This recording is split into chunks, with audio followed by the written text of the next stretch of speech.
और अब इस महायुद्ध से जुड़ी हुई अभी की बड़ी खबर आपके सामने रखते हैं, जहां ईरान ने इजरायल पर बहुत बड़ा अटैक कर दिया है। बैलिस्टिक मिसाइल का एक बार फिर से यहां इस्तेमाल किया गया है और इस हमले के बाद खबर ये मिल रही है कि बड़ा गड्ढा हो चुका है। इस पूरे हमले के बाद अफरा तफरी का माहौल कैसा है, ये भी तस्वीरें इस वक्त आप अपने टेलीविजन स्क्रीन पर देख सकते हैं।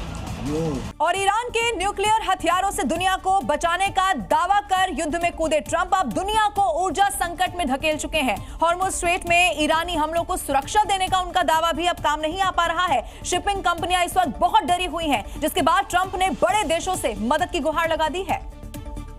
क्योंकि ट्रंप हॉर्मुज़ स्ट्रेट में न सिर्फ घिर गए हैं बल्कि अलग थलग भी पड़ गए हैं, जिसकी पुष्टि करते हैं उनके ये पोस्ट। ट्रंप ने चीन, फ्रांस, जापान और साउथ कोरिया जैसे देशों से मदद की गुहार लगाई है, क्योंकि ट्रंप जानते हैं कि हॉर्मुज़ स्ट्रेट में उनके सुरक्षा के दावे भी हवा हवाई हो गए और वो मौजूदा ऊर्जा संकट के लिए जिम्मेदार भी ठहरा दिए गए हैं। हालांकि वो अब भी दावा कर रहे हैं कि अमेरिका ने ईरान को मिलिट्री, इकोनॉमिक और हर तरह से हरा दिया है और पूरी तरह से खत्म कर दिया है।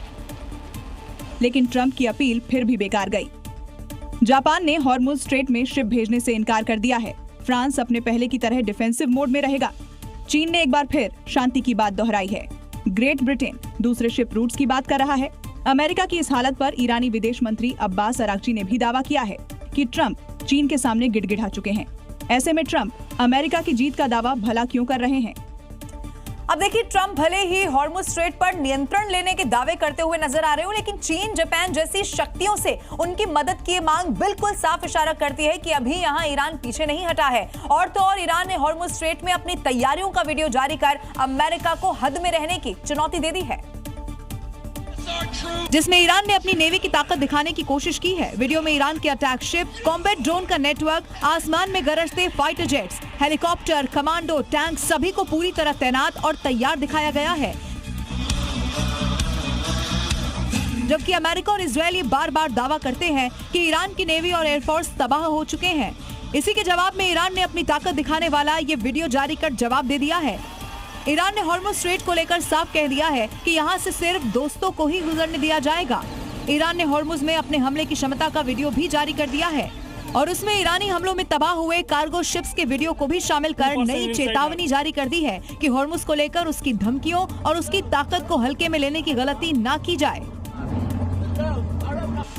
अब डोनाल्ड ट्रंप भले ही हॉर्मुज़ स्ट्रेट पर नियंत्रण लेने के दावे करते हुए नजर आ रहे हो, लेकिन चीन, जापान जैसी शक्तियों से उनकी जो मदद है वो देखिए साफ इशारा जरूर कर रही है कि अभी पीछे हटा यहाँ पर नहीं है। वीडियो इनफैक्ट यहाँ पर जारी हो चुका है। आपको ये भी बता दें कि मिडिल ईस्ट में जो जंग छिड़ी हुई है उसको 15 दिन से ज्यादा का वक्त हो चला है। हालात इतने बिगड़ चुके हैं कि इसकी जद में एक एक कर कई देश अब आते चले जा रहे हैं। लेकिन इन सब के बीच ईरान के विदेश मंत्री अरागची का भी बड़ा बयान आ गया है। बयान दुनिया के 20% तेल सप्लाई वाली जगह को लेकर अब सामने आ चुका है।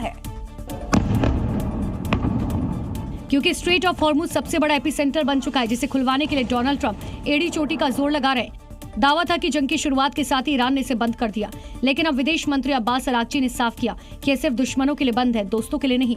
लेकिन जिस तरह स्ट्रेट ऑफ हॉर्मुज़ में कई जहाजों से फंसे होने की खबरें हैं, उस पर अरागची ने साफ कर दिया कि जहाज सुरक्षा कारणों से नहीं गुजर रहे। ईरान का इससे कोई सीधा संबंध नहीं है। हर दिन दुनिया के लगभग 20% तेल की सप्लाई इसी रास्ते से गुजरती है। इसीलिए अगर ये रास्ता बंद होता है तो इसका असर पूरी दुनिया के तेल बाजार और अर्थव्यवस्था पर पड़ सकता है। लेकिन ईरान ने साफ कर दिया कि उसका टारगेट सिर्फ उसके दुश्मन है।